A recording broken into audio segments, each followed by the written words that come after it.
Olá e bem-vindos hoje à Ucrânia, onde temos a honra de ser recebidos hoje pelo primeiro centro separado dedicado a ataques em profundidade no território russo, principalmente com drones.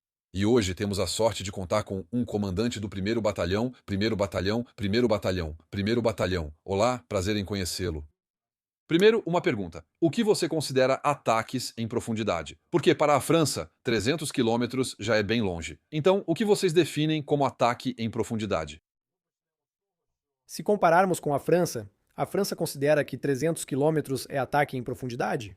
Bem, na verdade, para nós, já tínhamos essa capacidade de 300 quilômetros em 2022 e no final de 2022 já alcançávamos 500 quilômetros. Então, agora é preciso entender que, tanto no campo da tecnologia quanto no de alcance, houve melhorias que são muito importantes.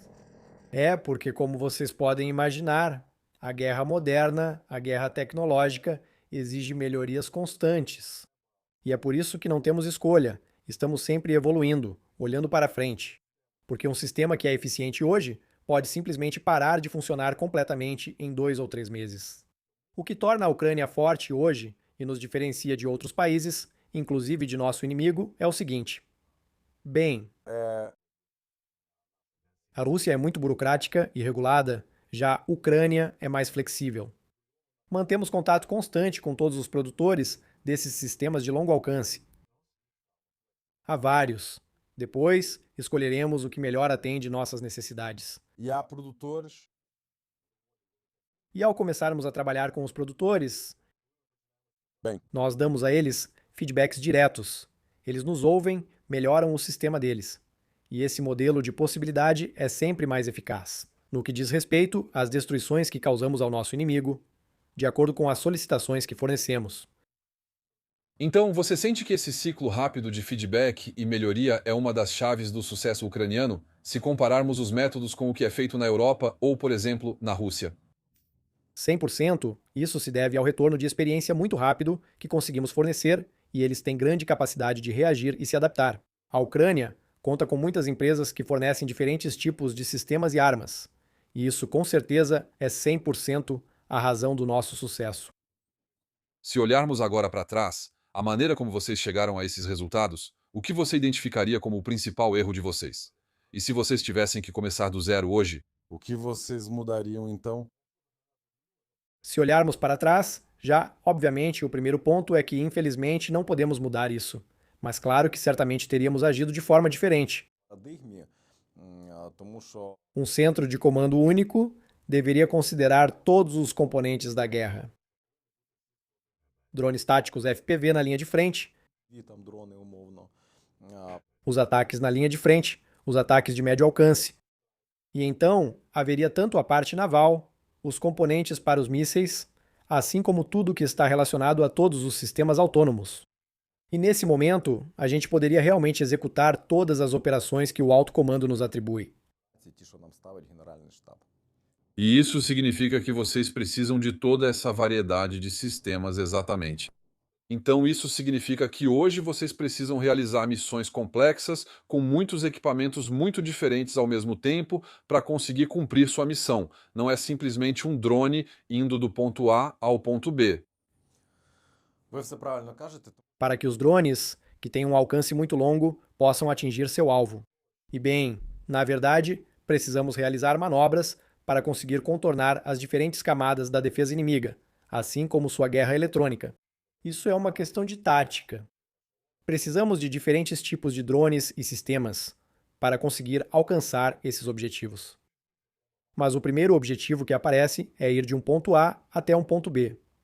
Mas se isso for bem preparado, se houver um bom planejamento com todos os sistemas que temos à disposição, então, nesse momento, vamos conseguir. É preciso planejar bem com as ferramentas disponíveis. E aí, você falou sobre a guerra eletrônica. Os russos conseguem impedir vocês de trabalhar ou vocês sempre têm um passo à frente? A Rússia também aprende, da mesma forma que nós avançamos, eles também avançam. Por exemplo, se olharmos o que a Ucrânia faz agora para enfrentar o Shahed, para enfrentar os mísseis, bem, se a Ucrânia não tivesse o nível de tecnologia que conseguiu alcançar hoje, a Ucrânia estaria em grande dificuldade. Por isso, a Ucrânia precisa se modernizar sempre. Adaptamos nossas tecnologias, assim como os russos. Já destaquei antes que esse ponto é fundamental. É realmente necessário que a gente mantenha pelo menos meio passo à frente do nosso inimigo o tempo todo. Dessa forma, entendemos que tipo de resposta a Rússia vai nos dar e, assim, adaptamos constantemente tanto nossas tecnologias quanto nossas táticas. Eu também gostaria de abordar a questão do volume, da quantidade. Você pode dar uma estimativa do número de disparos que vocês fazem? Sabemos, por exemplo, que a Firepoint fabrica diariamente mais de 100 drones FPV de longo alcance. Você pode estimar quantos drones de longo alcance enviam para a Rússia diariamente ou semanalmente? Então, Na verdade, Firepoint é apenas um dos produtores de drones na Ucrânia, entre outros, e poderíamos, por exemplo, mencionar o Yuki também. Então, claro, eu não saberia dizer quantos, né? Outros produtores de drones realmente fabricam diariamente. Se a Firepoint diz que pode fazer 100 drones por dia, isso é excelente. Eu conheço bem a Fairpoint, eles são excelentes produtores e dá para dizer que é uma empresa que realmente ouve o retorno dos usuários. mas Em todo caso, não vou te dizer quantos drones nós realmente lançamos por dia, simplesmente porque isso é um segredo de nível militar. Centenas por dia em todo caso? Vamos dizer assim, Ou algumas centenas? não posso confirmar. Quando você tem à sua disposição drones que podem ir, por exemplo, a 2.000 quilômetros, isso significa que o drone vai ter que fazer desvios para evitar zonas protegidas ou sistemas de defesa aérea. E que, na realidade, a distância operacional real para realizar ataques é menor do que o alcance teórico do drone, não é? Sim, é importante notar que uma distância de 2.000 quilômetros não corresponde a um trajeto em linha reta. A distância real é reduzida por causa do trajeto e dos desvios que os drones vão precisar fazer antes de atingir seu objetivo final. Gostaria muito que tivéssemos drones que alcançassem 3 ou 4.000 quilômetros. Eu também gostaria que abordássemos a parte do trabalho que é invisível, as decisões que são invisíveis. Como vocês escolhem seus alvos? Isso é atribuído a vocês pelo SBU ou unidade semelhante?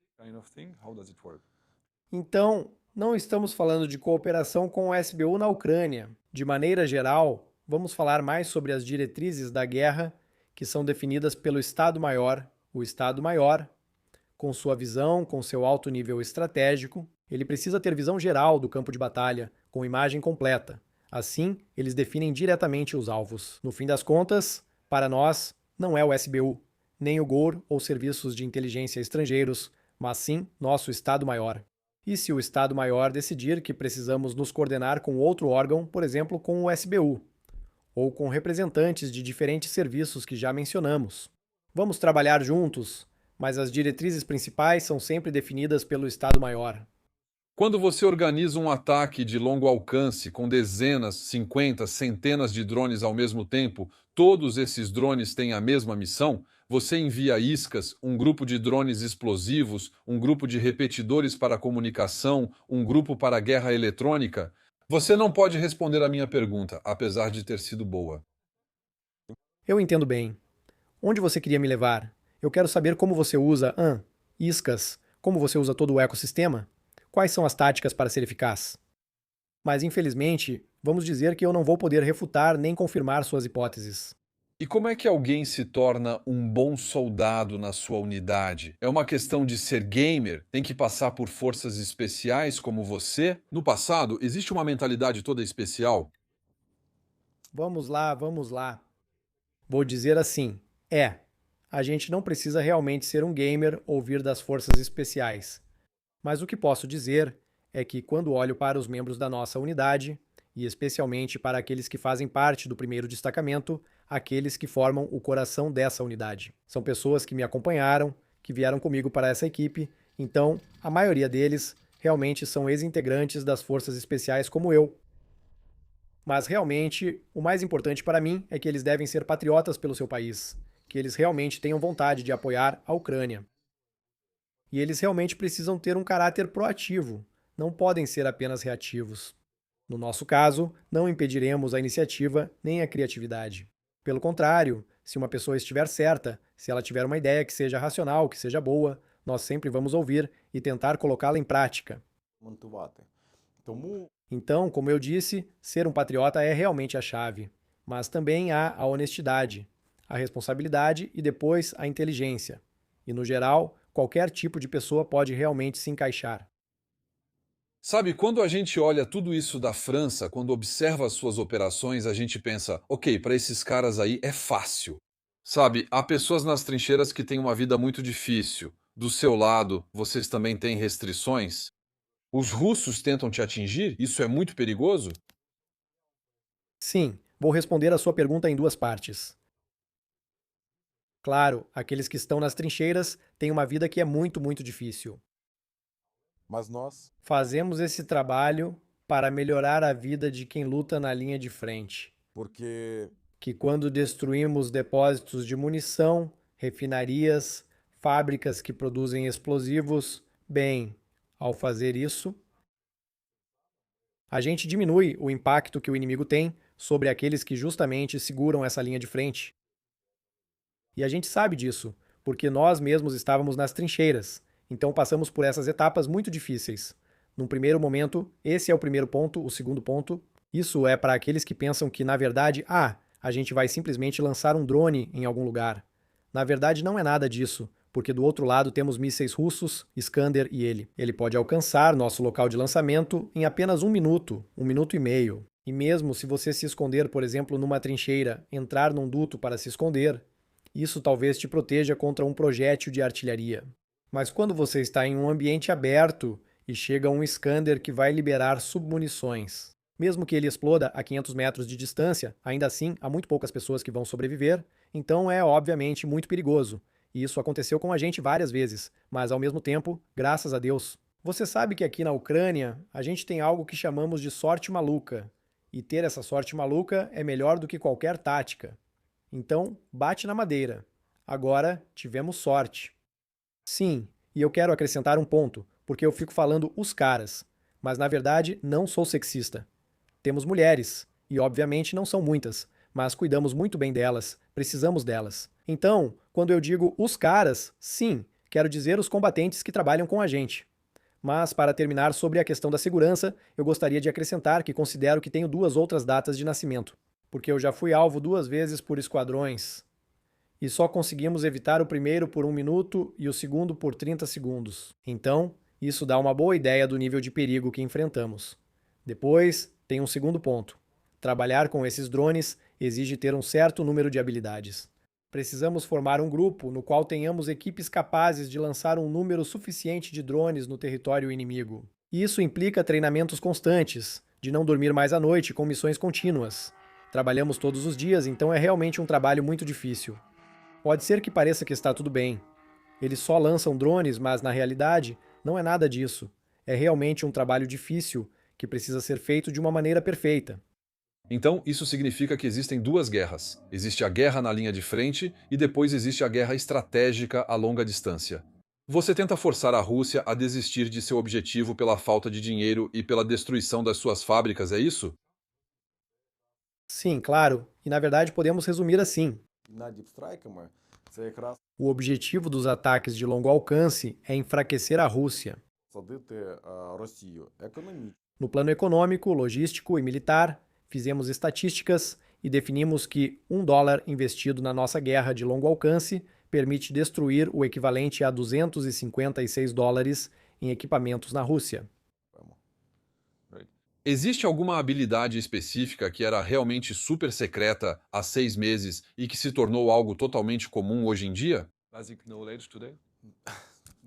Posso te contar uma história secreta do início da guerra e do desenvolvimento das forças armadas na Ucrânia, porque, na verdade, ninguém realmente acreditava nos drones e nas forças armadas, e, em geral, ninguém nem entendia o que era um drone. Foi uma sucessão de coincidências muito felizes que fez com que os russos tentassem usar esses drones. Na verdade, eles estavam apenas armazenados em depósitos, e começamos a trabalhar com eles porque os encontramos. Eram projetos ultra secretos. Por outro lado, sobre os segredos que ainda eram válidos há 6 meses, infelizmente ainda não posso comentar, porque isso significaria que eu te explicaria certas tecnologias que ainda são usadas hoje. Por exemplo, sobre como um drone é construído, com que tipo de detecção ele vai ser colocado na operação, como conseguimos contornar a defesa aérea russa. Essas são realmente informações que ainda são ultrassensíveis. E como você acha que países como a França, os países da Europa Ocidental, poderiam vir e aprender com vocês? Eles vêm, eles tentam melhorar, estamos realmente muito atrás de vocês? Na verdade, História que segue sendo escrita diariamente. Hoje todo mundo entende que a Ucrânia se tornou uma espécie de campo de experimentação para todos os outros países. Para testar equipamentos, para validar táticas. Então é claro que os países amigos aprendem muito com o que fazemos, mas vou te dizer também algo a mais.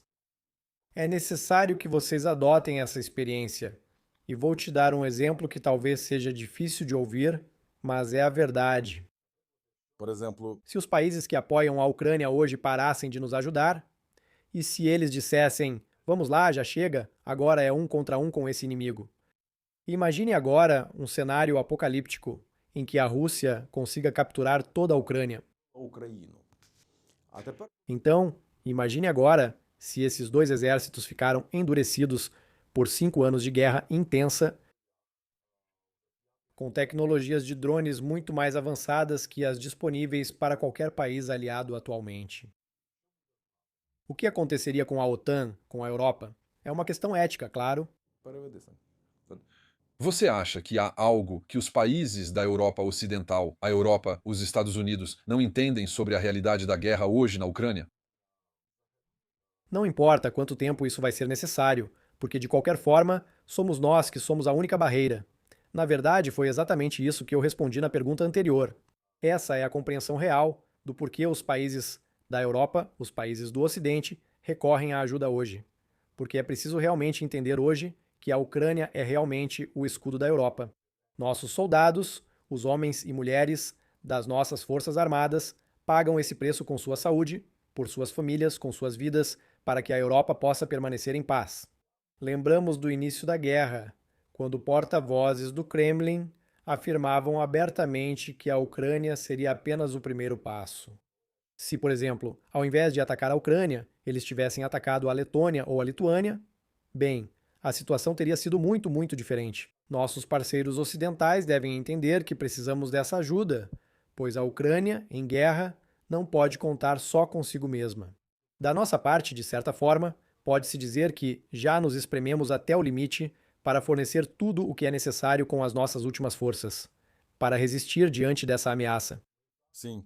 Nós precisamos de ajuda. E mais importante, de compreensão. De compreensão sobre que tipo de ajuda nós precisamos. Pois envolve questões financeiras e militares. Nossos países amigos poderiam dizer, por exemplo, que têm caças. E isso é verdade.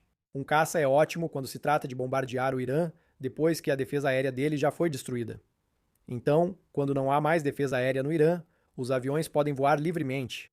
Mas mesmo nessa situação, eles não conseguem realmente, totalmente, empregar todo esse poder americano, todos os países ao redor envolvidos, e no final, o Estreito de Hormuz continua bloqueado e o petróleo continua bloqueado. Então, basicamente, para poder combater a Rússia, é ainda muito mais difícil. Porque eles são realmente muito mais numerosos e muito melhor equipados. Em comparação com a Rússia, nós talvez sejamos como uma criança pequena, mas uma criança que aprendeu a boxear e sabe onde deve bater para machucar. É por isso que deve haver uma compreensão muito clara de quão necessário é o apoio e a assistência para nós. Não importa quanto tempo isso vai durar, porque somos nós que somos a barreira. Se a gente se interessa pela questão dos sistemas não tripulados, isso inclui, na verdade, muitos componentes, do nível tático até o estratégico. Estamos em guerra e sempre numa corrida por inovação tecnológica, pois todos os nossos sistemas precisam de aprimoramento constante. Também precisamos de reformas importantes no Exército. Elas começaram a ser implementadas, mas é bem mais difícil fazer isso em meio à guerra. Então, para mim, se eu tivesse que mudar alguma coisa, o primeiro objetivo seria primeiro ter um contrato profissional dentro do Exército. Para que as pessoas que servem nas Forças Armadas estejam realmente motivadas. Um contrato com o Exército deve incluir apoio financeiro e social a todos os que servirão. Porque às vezes eu vejo que alguns soldados têm salários que vão ser de apenas 20 a 30 mil hryvnias, o que é realmente muito baixo.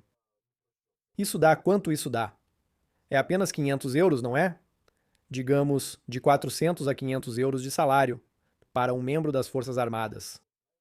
E mesmo que eles não estejam no campo de batalha na linha de frente, mas estejam trabalhando em algum lugar na logística ou nos quartéis generais, ainda assim é sempre uma carga de trabalho gigantesca. Quem atua em operações militares pode receber até 20.000 hryvnias. Então, é bom que os soldados que estão nas unidades de combate recebam salários que correspondam aos riscos. Mas para aqueles que nos apoiam, com a inflação alta e as taxas de câmbio elevadas, ainda assim é um valor que continua sendo muito baixo. Porque cada um de nós tem família, temos pais, e eles também precisam do nosso apoio. Claro, o Estado tenta fornecer tudo o que é necessário, mas mais uma vez, voltamos à questão do financiamento. Porque quando olhamos em detalhes para o apoio financeiro que recebemos dos países do Ocidente, assim como o treinamento, a informação, nosso pessoal, sim, também os equipamentos, e quando, em outro nível, pedimos aos nossos parceiros ocidentais. Bem, se eles podem nos apoiar, por exemplo, com veículos, bem, eles nos dizem, mas a gente não entende. Vocês precisam de veículos. Não é o Estado que deve fornecer isso para vocês. Então respondemos sim, claro, o Estado deveria e tenta fazer o máximo, mas infelizmente não é suficiente. Então, no final, quando as pessoas de fora da Ucrânia, ou os parceiros ocidentais, veem que há soldados ucranianos começando a fazer arrecadações para drones, para veículos ou qualquer outro tipo de equipamento. Bem, eles precisam entender que essa é a realidade da guerra hoje. Todo mundo faz isso porque entendemos que, sem esse apoio extra, bem, uma unidade simplesmente não vai conseguir sobreviver. E eu gostaria, aliás, de te apresentar aqui nosso moletom, que trouxemos especialmente para vocês, e essa EC já é a nova versão. Veja que ele traz o logo do nosso primeiro centro na frente e o nosso slogan nas costas. Наш такий слоган. Nas forças especiais, o slogan era "Eu chego para te enfrentar". E o nosso, obviamente, é "Eu vou para te enfrentar". Obrigado. Também tenho algo para você. Nós também temos uma longa história de matar russos.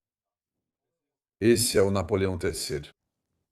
Na Batalha de Sebastopol, matamos 150.000 russos naquela época.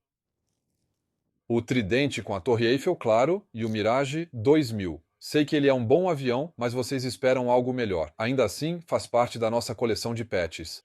Também queremos operar mais Mirages do nosso lado. Ok, agora vou falar um pouquinho em francês. Também quero agradecer à equipe que, para nos agradecer pelos nossos esforços, aí, amigos, esse presente é para mim. Uma equipe pegou a cauda de um Garand e pintou Napoleão nela. Isso também é uma boa lembrança. Nós queimamos Moscou. Isso nos dá mais um ponto em comum entre a França e a Ucrânia, né? Eu sei que muito em breve, Moscou vai começar a queimar. Eles vão começar a choramingar como cachorrinhos.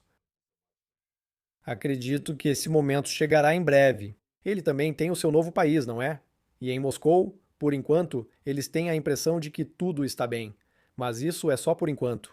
E isso eu posso te garantir. Amigos, eu vou deixar todos os links nos comentários deste vídeo para vocês poderem comprar os super moletons, os bonés que combinam, fazer doações, apoiar eles. De qualquer forma, hoje em dia, esse é realmente o tipo de sistema que permite salvar vidas, permite que eles trabalhem com segurança e cheguem o mais rápido possível ao fim dessa guerra. Isso também integra a honra da guerra. O apoio internacional, não só o dos estados, mas o seu também, pode salvar vidas.